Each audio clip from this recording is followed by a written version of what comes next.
Very attention-getting things, eyes, especially if they move, which is why puppets with moving eyes usually capture your attention, even if they're as hideous as my pirate here.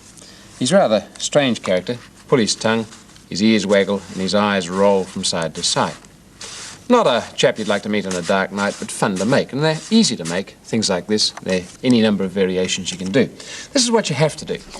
Get a piece of thick paper or thin card and fold it down the middle. Make a crease so that when you cut it out, you cut out the two sides together. I'm going to make a dog here, round the edge and do the ears, and remember that the part that you want is the face, and that should be either round or square. Don't make it long and thin or you run into all sorts of trouble. So here we are, half of a square there, back, and if I open that up, you can see it's pretty well a square in the middle of it, or close to it. Now I put it down and get my compass point and plonk it as closely as I can right into the middle of that fold. And that's the centre of the face, and I start drawing circles. Doesn't really matter where they are, but draw lots of them, because you're going to plonk eyes and mouths down on those circles. I'll do 3. That'll probably be enough for this creature. 1, 2, 3. Now, it's obvious, I think, that if you have something that's pinned through that hole, rotating around behind the face, it's going to pass along those circles. So if you start cutting out things like eyes, and I'll put 1 between those 2 circles, 1 over here between those 2 circles, but put the mouth on different circles. It doesn't matter, as long as it's based on the circles, something rotating around there will pass behind them. Cut them out with scissors or a safety knife, and that's the sort of thing you get.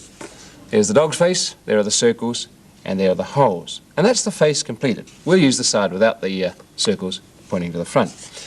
Well, to make something move in it, you need something poking through the mouth. And I've started a bone there on white card. Cut the surplus bits off, like that. You can use a cigar or a beak or ears or anything you like, but I'm going to use the bone through the mouth.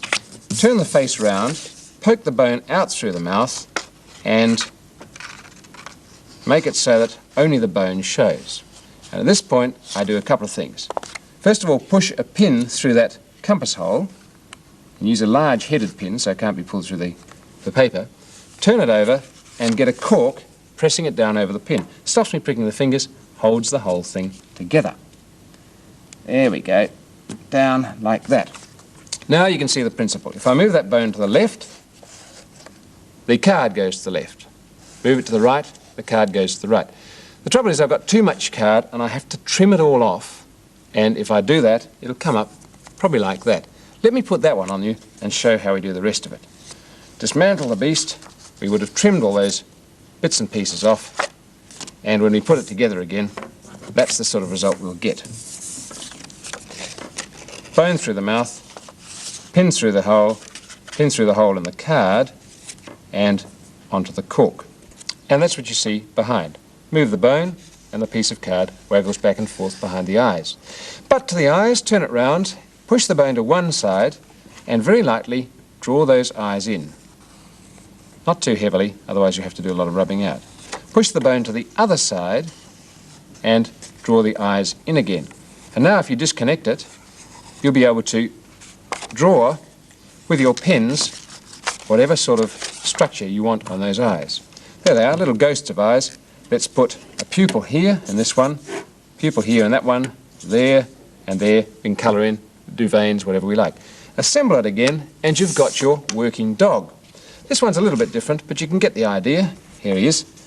Move his bone from side to side and his eyes really do dreadful things.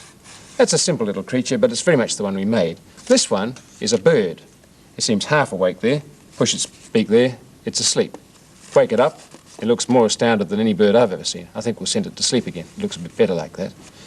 And although the pirate was a rather complex one, with all sorts of things that move, you probably get just as much fun out of making the simple shapes. Even a little chimpanzee getting simple pleasures out of a banana.